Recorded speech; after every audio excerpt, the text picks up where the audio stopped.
ধার্মিকতা মেয়ের মধ্যে নাই। রাসূল বলেন ওইটার মধ্যে বিয়া করলাম মানে আগুনের কয়লার মধ্যে হাত দিলা, মানে অশান্তি হবে, এটাই স্বাভাবিক। মা বেশি চালাক, ওই করে মেয়ে বেশি হয় তালাক। মা বোনের কুপরামর্শে মহিলায় মেয়ে স্বামীর ঘরে অশান্তি সৃষ্টি করে, এরকম আছে। বিকামালিহি কাশাফান দুজা বিজামালিহি হাসনাত জামিউ খিসালিহি সাল্লু আলাইহি ওয়া আলিহি লা ইলাহা ইল্লাল্লাহ লা ইলাহা ইল্লাল্লাহ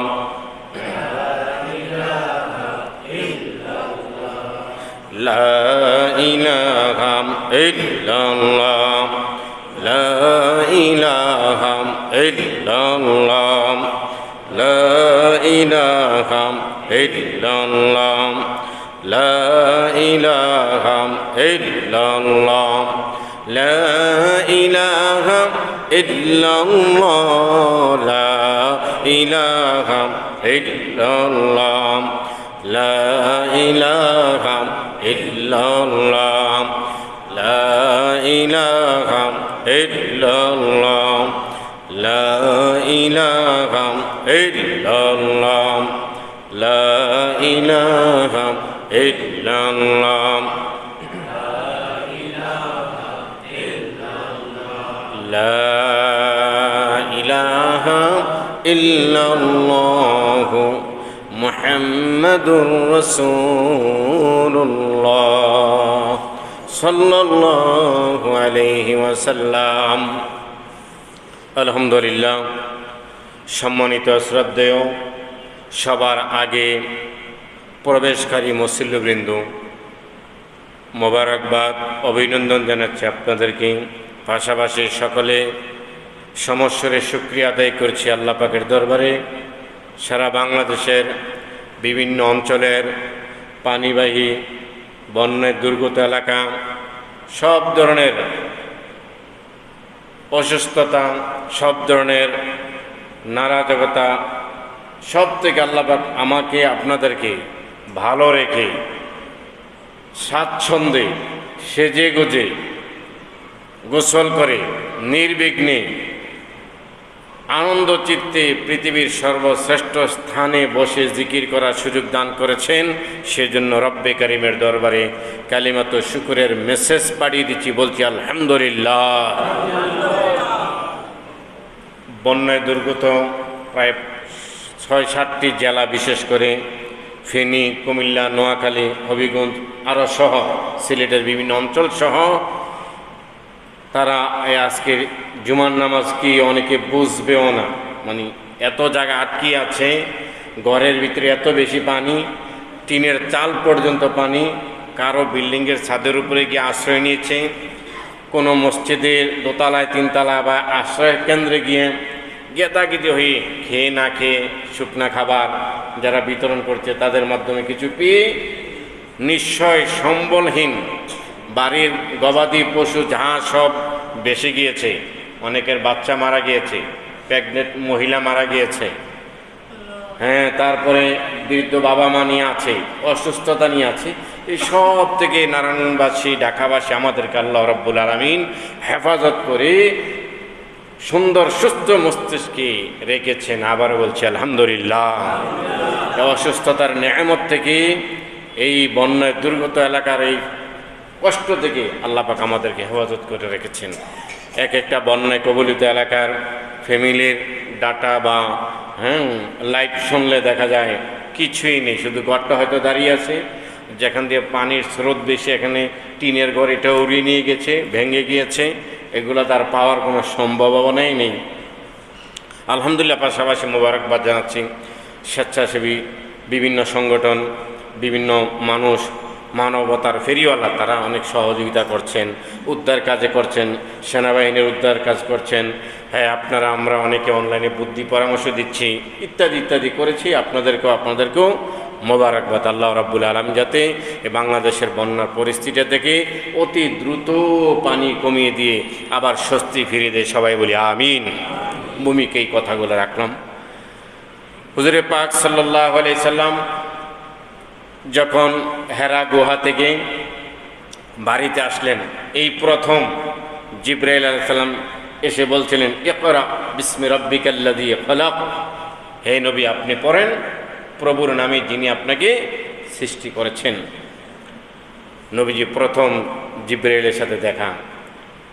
ইকরা বলতে রসুল বলছিলেন, লা আনা বিকারিন, আমি তো পড়তে জানি না, আমি কোনো ইউনিভার্সিটিতে পড়ি নাই, আমি কোনো স্কুলে পড়ি নাই, আমার কোনো উস্তাদ নাই, আমাকে কেউ শিক্ষা দেয় নাই।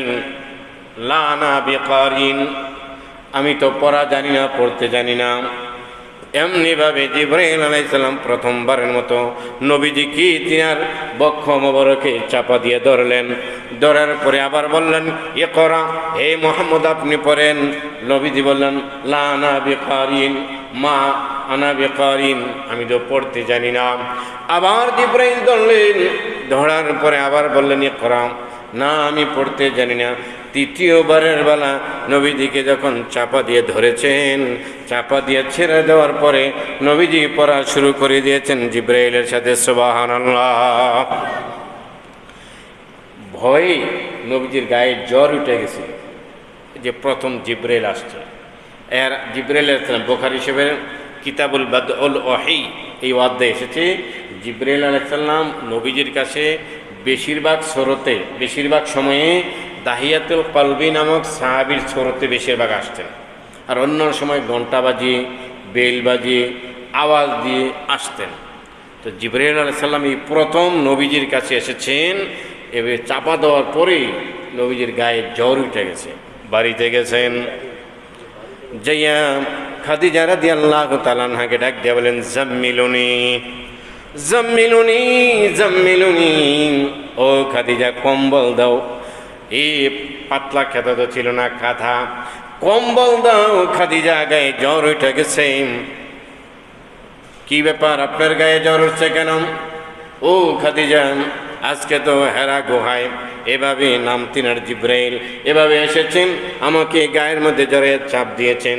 আমি তো কোনোদিন আর জিবরাইলকে দেখি নাই, আমার মনে একটা ভয় এসে গেছে। না জানি আমি ধ্বংস হয়ে যাই, না জানি আমি ক্ষতিগ্রস্ত হয়ে যাই, না জানি আমি মরে যাই, এই ভয়ে হয়তো আমার গায়ে জ্বর উঠে গেছে, তাপ বইরে গেছে।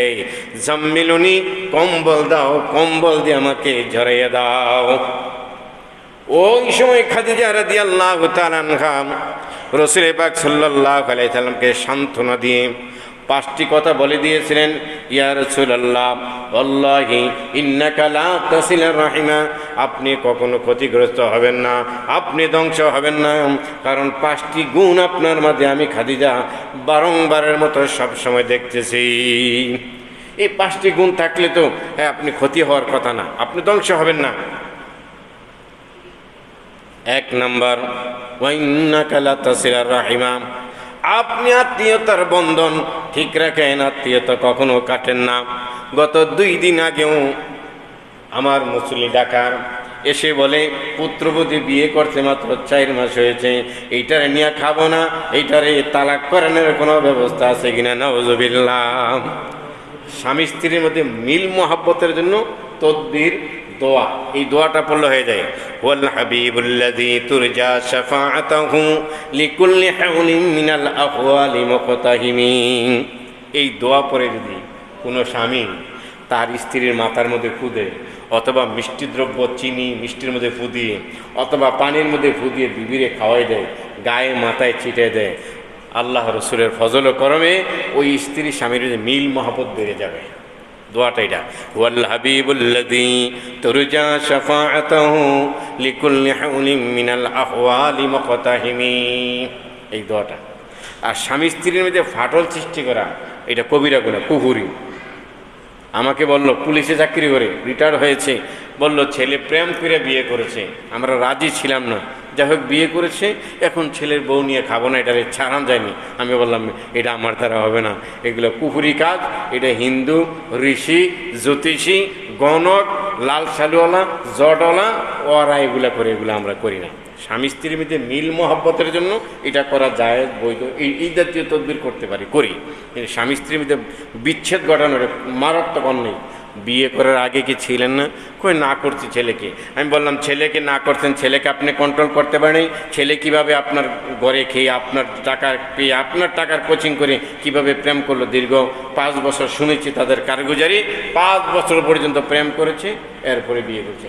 আমি তুই আগে অবৈধ প্রেমটা ট্যাকল দেওয়ার জন্য হুজুরের কাছে আসলেন না, আমার কাছে আসলেন না, বা অন্য কাছে, যে আমার ছেলে অবৈধ প্রেমে আসক্ত হয়ে গিয়েছে, প্রেমের নেশায় আসক্ত হয়েছে, তখন তদবির দেওয়া যায় ছিল যে অবৈধ প্রেম বিচ্ছিন্ন করার তদবির দেওয়া যায়।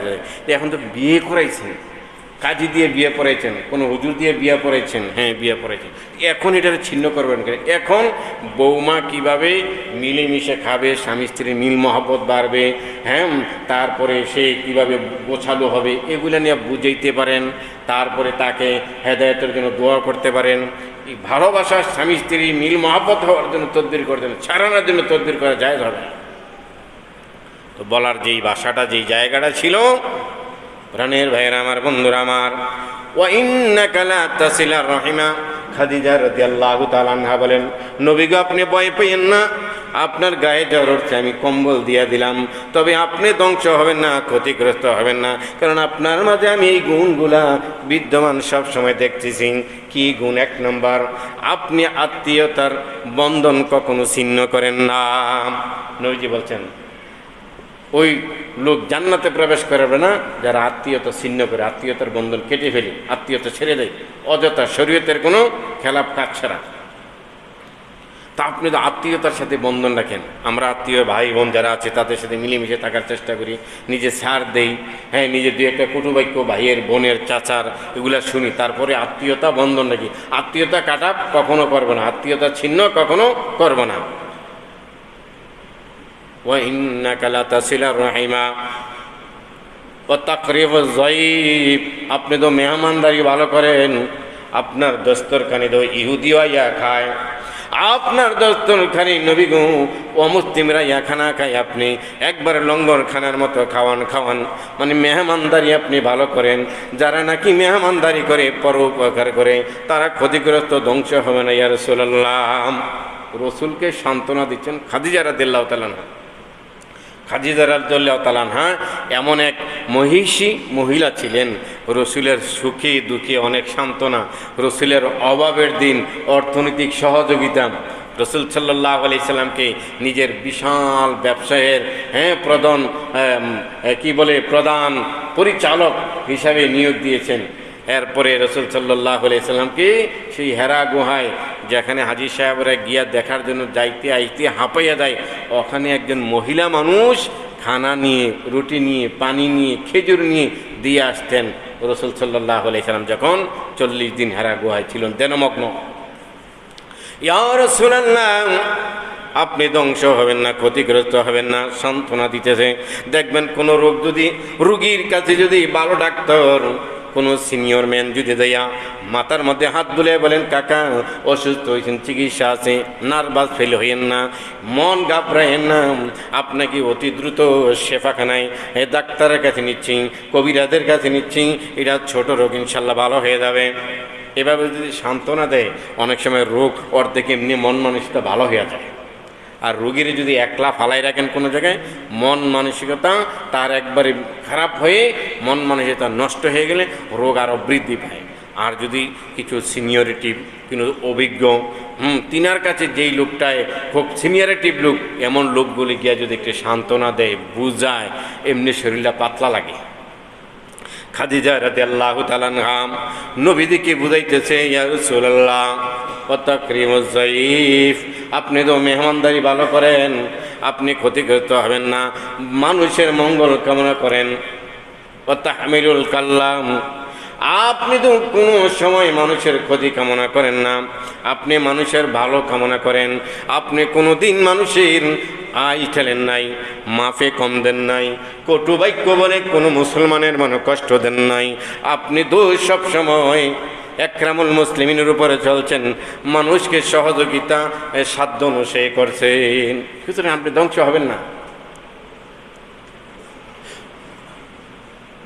ওয়াতাকসিমুল মাদুম,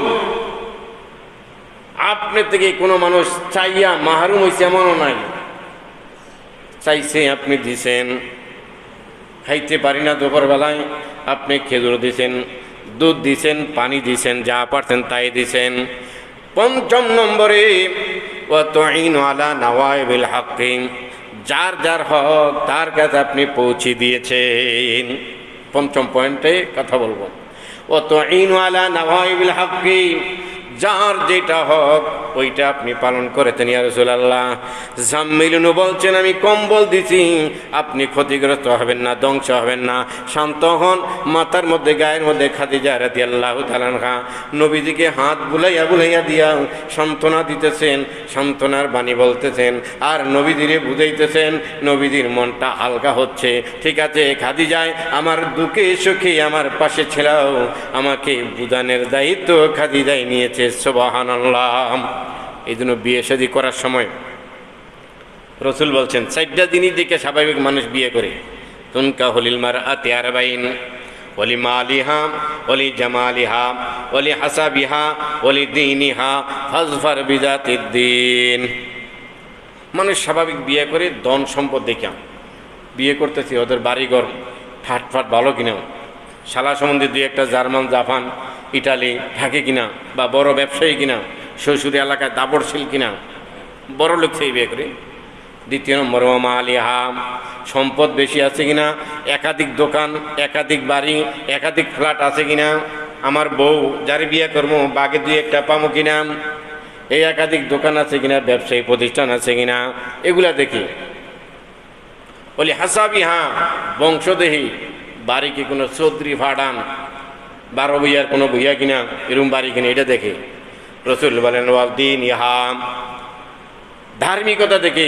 নবীজি বলেন ফাজফার বিযাতিদ দ্বীন, প্রথম 3টা যদি না পাও, মেয়েটা ধনীও না, একবারে সৌন্দর্য বেশি না, একবারে তাদের সম্পদে বেশি না, বংশ ভালো না, সৌন্দর্য বেশি না, তবে দিনদারিত্ব, আমানতদারিত্ব, ধার্মিকতা মেয়েটার মধ্যে, মেয়ের বংশের মধ্যে, মেয়ের বাপ মার মধ্যে ধার্মিকতা আছে। ফাজফার বিযাতিদ দ্বীন, তোমরা ধার্মিকতার প্রাধান্য দিয়ে বিয়ে করো, তাহলে সংসারটা সুখের সংসার হয়ে যাবে।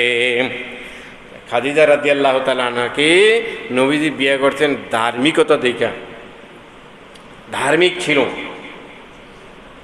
ইসলামের ফায়দা হবে, দিনের ফায়দা হবে। ওই দিক থেকে 40 বছর বয়সটা, হ্যাঁ, বিবাহিতা, এবং 2 জায়গায় বিবাহ হয়েছিল। ওইখান থেকে আসার পরে 40 বছর বয়সে, 25 বছর বয়স মুহাম্মদ সাল্লাল্লাহু আলাইহি ওয়াসাল্লাম বিয়ে করতেন, ধার্মিকতা প্রাধান্য দিতেন। এই জন্য নবীজির সুখী দুঃখে ওই কি বুড়ি মহিলা নবীজির সান্ত্বনা দিতেছেন। বয়সে কম না, নবীজির থেকে নবীজির বয়স কম, খাদিজার বয়স বেশি। ধার্মিকতার দিকে বিয়ে করছেন, সুখ শান্তি, সুখ শান্তি, সম্মান আর সম্মান, অশান্তির কোনো বিরাজ নাই। যে আপনারা যারা বিয়ে শাদী করেন নাই, ধার্মিকতার দিককে প্রাধান্য দিয়ে বিয়ে করেন। যদি দেখেন সবই আছে, সৌন্দর্য একবার মাশাল্লাহ নায়িকার মতো, ধন সম্পদ অড়েল, বাবার অনেক সম্পদ, বংশ একবারে পাঠান, চৌধুরী, খনকার, খন্দকার ইত্যাদি, কিন্তু মেয়ে বখাড়ে, চুল কাটটা রাখছে এই পর্যন্ত, নখ 2টা রাখছে বানরের মতো, 5 আঙ্গুলে বড় বড়। গিয়ে দেখছেন আপনি এই হাতের মধ্যে কি কয়, নীল পালিশ দিয়ে রাখছে, চুলের কাটিং বখাড়ে কাটিং, পোশাক যেটা পইরাইছে এটাও বখাড়ে কাটিং। আইসে গোমটা দিছে বা না দিছে, গোমটা ছাড়াই বিয়ের লোকের সামনে বসে গেছে। বাবার মশামো একবারে মনে করেন যে ডর ভয় অন্তরে কিছু নাই, একবারে কুরবানির গরুর মতো বসছে। তো বুঝবেন যে লক্ষণ বেশি ভালো না। আর যার পরে আপনার মহিলা দিয়ে, মা দিয়ে, চাষি জেড়ি দিয়ে তাদের বিতর্কত মহিলাদের খবর নেবেন। যদি দেখেন যেই ঘরে মা বেশি চালাক, ওই ঘরে মেয়ে বেশি হয় তালাক। মা বোনের কুপরামর্শে মহিলায় মেয়ে স্বামীর ঘরে অশান্তি সৃষ্টি করে, এরকম আছে। তো দেখবেন যে ধার্মিকতা নাই, বাকি সবই আছে, বংশ ঠিক আছে, বড় ফাড়ান বংশ, সয় সম্পদ আছে, তারপরে মাল সম্পদও আছে, কিন্তু ধার্মিকতা মেয়ের মধ্যে নাই। রসুল বলেন ওইটার মধ্যে বিয়া করলাম মানে আগুনের কয়লার মধ্যে হাত দিলা, মানে অশান্তি হবে, এটাই স্বাভাবিক। আর যদি গিয়ে দেখেন না, প্রথম 3টা বিষয় নাই, ধনীও তেমন না, বংশের গৌরবও তেমন না, সৌন্দর্য তেমন না, তবেই ওর মা চাচি বোনেরার মধ্যে আপনার মা দিয়ে, বোন দিয়ে যাচাই করেছেন তাদের ভিতরে ধার্মিকতা আছে, পর্দা আছে, নামাজের গুরুত্ব আছে, তারা স্বামীরে কথা বলতে যে পর্দা থেকে বলে নম্রতা ভদ্রতা সুরে কথা বলে, তো বুঝবেন যে এই মেয়েটার মা চাচি খালা ফুফুরা ধার্মিকতা আছে। আশা করা যায় এরপরেও অনেক সময় গোবর পদ্ম ফুল ফুটে, আবার পদ্ম ফুলের জায়গায় আবার কি কয় চিরতা হয়ে যায়, এটা ভিন্ন কথা। আপনার চেষ্টা 100% ঠিক রাখবেন, তাহলে ওই ফ্যামিলিটাতে বিয়ে করবেন যে মেয়েটার ধার্মিকতা আছে, নামাজি আছে, পর্দার আছে, নামাজ পড়ে খবর লইয়েছি এবং নম্রভদ্র, বিয়ের আগে বাপ মার কথা শুনি, তাহলে আশা করা যায় আপনার সংসারটা সুখের সংসার হবে, আপনাকে মেয়ে মান্যগণ্য করবে। আর যদি সৌন্দর্য দেখা বখাটে একটা মেয়ে মনে করে আনছেন, আর আপনি মনে করছেন একবারে লাল বান্দর ভরে নিয়ে আইছি, মনে করবেন বিয়ার পরের দিনকে অশান্তি, আমার এই মুসল্লির মতো 2-3 মাস 4 মাস না যাইতে হুজুরের কাছে দৌড়াইবেন, ইডালিয়া ভাত খাওয়া যাবে না, সারাসারির ব্যবস্থা করেন, দৌড়ে করেন নাউজুবিল্লাহ। গরু কিনার আগে দাঁত চাইয়ে নেবেন, কিনা এসে গরুর দাঁত দেখবেন না, এখন যা হয়েছে হয়ে গেছে। গরু কিনার পরে যদি দেখেন যে দাঁত নাই, এখন কি করবেন, মন খারাপ হইবে, এখন আর দেখাতে হবে। গরু কিনার আগে দাঁত চেয়ে নেবেন, যা চাওয়ার চেয়ে নেবেন।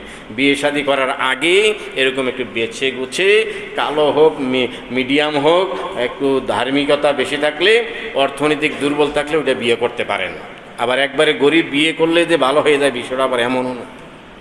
গরিবের মেয়ে আইসা বড় লোকের ঘরে সর্দারে নিতেও চায়, তো এভাবে একটু বাইচ্ছা যাইছা বিয়া করবেন। রসুল বলছেন এই 4টা জিনিস দিকে স্বাভাবিক মানুষ বিয়ে করে, তোমরা 4th নম্বরের বিষয়টারে প্রাধান্য দিয়ে বিয়ে করবা। ফাজফার বিজাতের দিন, ধার্মিকতারে প্রাধান্য দিবেন। রসুল পাক সাল্লাল্লাহু আলাইহি সাল্লাম ধার্মিকতারে প্রাধান্য দিয়েই দ্বিতীয়া তালাকপ্রাপ্তা বা বিধবা মহিলাকে বিয়ে করেছেন। 40 বছর বয়স্কা মহিলা 25 বছরের যুবক মুহাম্মদ সাল্লাল্লাহু আলাইহি সাল্লাম। এই জন্য শান্তির নীর স্ত্রী স্বামীরে বুঝাইতেছে, ইয়া রাসূলুল্লাহ ইয়া হাবিবাল্লাহ, ভয় পাইয়েন না, আমি খাদিজায় যেমন হেরা গুহায় আপনার জন্য খানা নিয়ে গিয়েছিলাম, আমি খাদিজা পানি নিয়ে খেজুর নিয়ে পাহাড় বাইয়া বাইয়া আপনার কাছে গেছিলাম। এখন তো আপনি ঘরে আইছেন 40 দিন এই হেরা গুহায় থাইকা, আপনার পাশে সেবা শুশ্রূষায়, আপনার এই সেবা করার জন্য, আপনার ওষুধ আইনা দেওয়ার জন্য, আপনার পথ্য ওষুধ খাওয়ানোর জন্য, আপনার সাথে বসে বসে খোঁজ গল্প করে আপনার আরাম দেওয়ার জন্য, এই আপনার পা টিপা লাগলে পা টিবার জন্য, মাথা টিপা লাগলে মাথা টিবার জন্য, সার্বিক খেদমতের জন্য আমি খাদিজায় 24 আওয়ার 24 ঘন্টা প্রস্তুত আছি। সুবহানাল্লাহ। ধার্মিক মেয়ে হলে হতে পারে। কারগুজারি শোনাই, ঢাকা শহরে 6 তারা বাড়িওয়ালা আমার ছাত্র, আরো 7-8 বছর আগের ঘটনা। জ্বর 102, খাটের মধ্যে কাঁপতেছে, পাশে বিবি মোবাইল টিপতেছে। একবারও জিজ্ঞাসা করে না স্বামী তোমার মাথায় পানি দেওয়া লাগবে কিনা, কাঁপতেছে কেন? যেহেতু আমার ছাত্র আমার কাছে এসে বলে হুজুর বিয়ে তো করছি, বাচ্চা একটা হয়ে গেছে, না হয় সংসার রাখতাম না। কি হয়েছে ফারুক ভাই, কি হয়েছে? কয় গত রাতে আমার জ্বর 102-3 মতো হয়ে যাবে আনুমানিক, আমি কাঁপতেছি। একটা খাতা বা কম্বল যে আমি তো বাড়িওয়ালা, এই কম্বল আছে, ল্যাপ আছে আমার আলমারির ভিতরে, ওয়ার্ড্রোবের ভিতরে, নামাইয়া যে আমার বিবি দিবে এই কাজটাও করে নাই। সে তার মোবাইল নিয়ে ইমো চ্যাটিং করে কারোর সাথে কথা বলে, আমি একই বিছানায় কাঁপতেছি, আমারে জিজ্ঞাসা করে নাই একটু পাড়া টিপ্পা দেবো নাকি, মাথাটা টিপ্পা দেবো নাকি, একটু পানি দেবো নাকি, না জ্বর উঠছে না ওষুধ খাইবা। সে তার মতে আছে, আমি আমার মতে আছি। রাগে গোসায় আমি আর তাকে কিছু বলি নাই। এটা কি বউ? তার গিয়া অর্ধাঙ্গিনী বানানো যায়, বানিয়ে ফেলছে, এই দুঃখ আর কি। এই জন্য বলছি ভাইয়ের আমার, যারা বিয়ে করে ফেলেছেন তাদের মিলমিশ মহাব্বতের জন্য দোয়া শিখিয়ে দিলাম। কিছু টিপসও আছে, এগুলো হয়তো ছোট ছেলে মেয়েও এখানে আছে, বলা যাবে না। ওই টিপস নিয়মগুলো আমার থেকে যদি জানতে চান এক্সট্রা জেনে নিন। আশা করা যায় আপনার বিবি দিনদার হবে, স্বামীভক্ত হবে, আপনাদের সাথে মিলমিশ মহাব্বত, জোর মিল মহাব্বত বাড়বে। আর যারা বিয়ে করেন নাই তাদেরকে বললাম, রসুল বলছেন 4টা জিনিস দিকে মেয়ে মানুষ বিয়ে করে, 4th নম্বর জিনিসটারে প্রাধান্য দিয়ে তোমরা বিয়ে করে। ফাজফার বিজাতির দিন, ধার্মিকতারে প্রাধান্য দিয়ে বিয়ে করবেন। যারা করে ফেলেছেন হয়তো দ্বিতীয় আরেক বিয়ে করতে পারেন। দ্বিতীয় বিয়ে করা জায়েজ, মাকরুহ না। অবৈধ পরকীয়া না করে দ্বিতীয় বিয়ে করতে পারেন। দ্বিতীয় বিয়ার জন্য প্রথম বউয়ের কাছে অনুমতি লইতে হবে, জরুরি না। আপনি শারীরিকভাবে আর্থিকভাবে প্রস্তুতি থাকলে আপনি করতে পারেন। তবে বাংলাদেশের সিচুয়েশনটা একটু ভিন্ন। সৌদি আরবে, শাম, সিরিয়া, ইরাকে, লেবানন বা মিশরে, ওই দেশে স্বামী দ্বিতীয় তৃতীয় বিয়া করলে বউরা বুইরা আঙ্গুল দেখায়। বাংলাদেশের বুইরা আঙ্গুল আর ওই আরব কান্ট্রির বুইরা আঙ্গুল এক না। বাংলাদেশের বুইরা আঙ্গুল মারামারি লেগিয়া, আর ওই দেশের বুইরা আঙ্গুলে মানে মিয়া মিয়া। 2 বিয়া করছো, বালা একটা জামাই পাইছি, 2 বিয়া, বুঝছেন নি? কিন্তু বাংলাদেশের সিচুয়েশন, 2 বিয়া যদি ইমাম সাহেব করে, ইমাম সাহেব থাকলে যাবা, হ্যাঁ 2 বিয়া করতে, আস্তাগফিরুল্লাহ, চোখ কত খারাপ, অথচ বিয়েটা জায়েজ। আল্লাহ রাব্বুল আলামিন কোরআনের মধ্যে দ্বিতীয় বিয়া দিয়ে বিয়ার কথা শুরু করছে। মাসনা ওয়া সুলাসা ওয়া রুবা, বিয়ের কথা উল্লেখ করতে গিয়ে প্রথমত 2টা 3টা 4টা করতে পারো, হ্যাঁ। তবে আবার যদি ইনসাফ না রাখতে পারো তাহলে একটার মধ্যে সীমিত। ইনসাফ না রেখা নতুন বিয়ে করে ওইটার জন্য একবারে ফ্ল্যাট বাড়ি নিছেন, আর আগের বউর জন্য নিচতলায় টিনের ঘরে পানি পড়ে, হ্যাঁ। নতুন বউর জন্য একবারে কি কয় মিনিকেট চাল কিনে দিয়েছেন, আর পুরান বউর জন্য মোড়া চাউলে দেন না, তো হইলে আপনার জন্য 2 বিয়ে 3 বিয়ে না, আপনি একটাই থাকেন। নতুন বিবির সাথে সপ্তাহে 6 দিন থাকেন, পুরান বিবির সাথে 1 দিনও থাকেন না, অনুমতি সাপেক্ষে বেশি থাকা যায়। যেমন আয়েশা রাদিয়াল্লাহু তাআলা আনহার ব্যাপারে এই কিতাবের মধ্যে এসেছে, খাদিজা রাদিয়াল্লাহু তাআলা নবীজি বলছেন, ইয়া রাসূলুল্লাহ, আমি তো একটু বয়স্ক, আমার হয়তো চাহিদা কম, আপনি আয়েশার সাথে একটু সময় বেশি দিতে পারেন, আমার পক্ষ থেকে অনুমতি আছে। যেরকম সুবহানাল্লাহ। আমরা তো আর এরকম বিবিও ভাবো না, আর আমরাও আবার এত যে বড় ইনসাফগার, বিষয়টা এমনও না, দোনোটাই ঘাটতি আছে। আল্লাহ রাব্বুল আলামিন সহিটা বুঝার তৌফিক দান করুক, সবাই বলি আমিন। তাহলে প্রাণের ভাইয়েরা আমার, খাদিজা রাদিয়াল্লাহু তাআলা আনহা নবীজির সান্ত্বনা দিতেছেন, ওয়া তুঈনু আলা নওয়াইবিল হক, আপনি তো সবার হক পৌঁছে দেন। বইনেরা জমিন নেওয়ার জন্যে আইসা মাতবর ধরা লাগে না, চেয়ারম্যান ধরা লাগে না, বোনেরার হক বোনেরা দিয়ে দেন। আসলে তো বোন এভাবে ছিল না। আপনি যে যে পাওনা এইটা তো আপনি দিয়া দেন, আপনি ক্ষতিগ্রস্ত হইবেন না, আপনি ধ্বংস হবেন না, আপনি মনটা ঘাবড়াইন না, আমি তো আপনার কম্বল দিয়া দিলাম, এইবার আপনি সুখে একটু থাকেন, সেবা সূত্র যেটা লাগে আমি খাদিজায় আপনাকে করার জন্য প্রস্তুত আছি। ওয়াতুঈনু আলা নওয়াইবিল হক। এখন আমাদের কাছেও তো কিছু মানুষের হক আছে, ভাই বোনের হক আছে, চাচা দিদির হক আছে, বাপের হক আছে, মায়ের হক আছে। নিজের বাপ মাকে যেমন ভালো খাওয়াবো, শ্বশুর শাশুড়িকে স্বাস্থ্যমতে খাওয়াবো, এমনটা বেইনসাফি করবো না।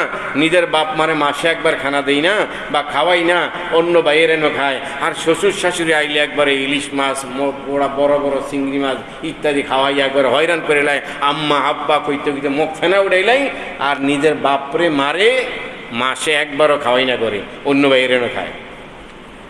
এমনটা যাতে বেইনসাফি না হয়, খুব অ্যালার্ট থাকবেন।